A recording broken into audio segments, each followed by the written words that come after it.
Hello everyone, my name is Trevor, I go by TheMrTrails, welcome to the channel. Dauntless Trials have been around for going on 2 years now, and in that time we've seen some pretty high highs and some pretty low lows. On the high points, in the spring of 2020, we saw the sheer dominance of Derperific, getting #1 trial times almost weekly in a few hours worth of attempts. We also saw MVROD 5 grind for over 80 hours and 1600 attempts on the Emmermain trials of the Granny's Heartbreaker tonic, resulting in a world record solo time of 7 seconds. And that isn't likely to ever be beaten without some major power creep. We also saw some very low points. For a while after Dauntless Reforged, a group of players using cheat engines continuously found themselves on the top of the solo leaderboards. Players begged the developers to take action against them, however the developers largely ignored these calls despite a number of people telling of the mathematical impossibility of some of these times, and only taking action after several months of these statements. But that's perhaps a topic for another video. The topic I want to address today is the topic of players being relatively disinterested in competing in Dauntless Trials. A whole host of players, veterans and newer players alike, experience some type of motivational issue when it comes to Dauntless Trials. Even the fiercest of competitors who dominate the #1 spot on the leaderboard each week come up with some motivation issues every now and then. In fact, many of these players actually have quit the game a long time ago. Today we're going to look at some of the flaws of the trials system, which may cause some disinterest after a while, and some of the things that Phoenix Labs could potentially do in the future to correct these flaws. If you enjoy, consider leaving a like on the video, and if you enjoy Dauntless and are not subscribed already, consider subscribing to the channel. I post Dauntless content here every week. So right away, one of the main flaws that I want to talk about on the trials system is the lack of incentives to compete to the best of your ability each week. For the Prestige shop, you gain access to it through a top 100, and once you've gotten a top 100, you never have to get another one again. For the unique trials titles, you only have to place in the designated area of the title one single time. This includes the unique title for getting a top 5 placement, the Dauntless, which is currently the only thing in the game that incentivizes people to get a top 5 placement in the first place. So if you come out and get a top 5 in your first time doing trials, your only incentive to continue doing trials is to get all of the cosmetic items, which you have to earn after several weeks of trials. Under the sub 3 system, and even under the reworked goal system, getting the cosmetics is simply about logging in once per week, killing the behemoth once somewhat cleanly, and you've got your currency. There is no internal within the game reason to continuously push for the top of the leaderboards. And the one sole reason to go for the top of the leaderboards is the clout you might receive for doing so. The potential for players to start recognizing your name. Dauntless is a pretty unique game in that the top speedrunners are displayed in the game itself, and all of the players, competitive and casual alike, will check the leaderboards from time to time, being curious about who the top players are. And clout alone was significant enough in the past, where guys like Heltrix,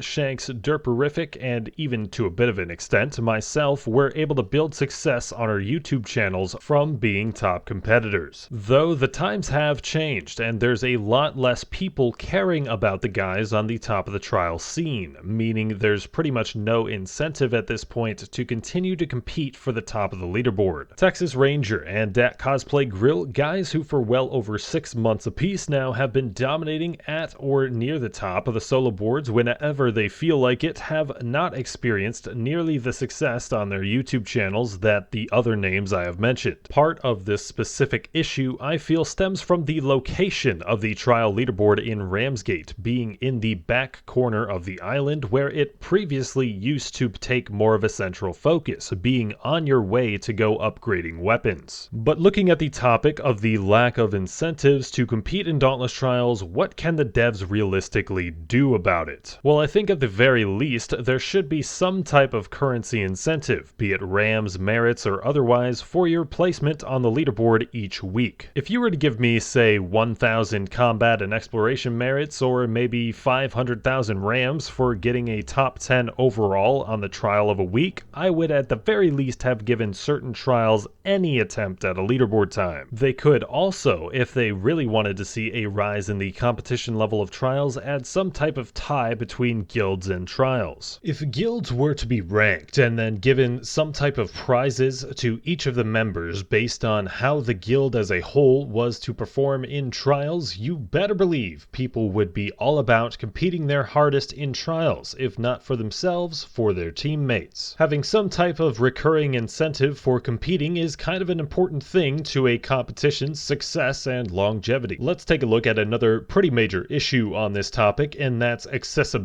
Between all of the Slayer's Path upgrades and power surging that you have to do, it can be difficult to go out and actually post a competitive time as a newer player to the game. No matter how much skill you may have developed in your time playing the game, you're going to be blocked by a wall of time-gated progression, and that is going to stop you from being the top performer in a trial. At the very least, to be able to hoist a #1 trial time these days, you need to be able to complete around 20 reforges for axe and striker nodes and accrue around 10,000 of each exploration and combat merits. The reward cache does make the farming of the merits a bit easier, and you even can do it while you're grinding out escalations if you would like. But speaking of escalation, for a top trial time, you'll likely have to grind out a fair bit of the escalation behemoths as well. That's not to say that this grind never existed, as it did exist before Dauntless Reforged, but the whole process did add to it. The Slayer's Path as a whole does pose a pretty major issue in that it's perhaps a bit unrealistic in the amount of time that it takes to progress through it and to complete it, especially when you're a newer player of the game. Fixing this sort of issue would require a whole thing about the hunting ground system and Reforged as a whole, and that would likely be enough to talk about for its own video. The last elephant in the room of what can cause players to lose motivation for trials is the RNG involved. There's often randomness when it comes to the modifiers of a trial, the behemoth's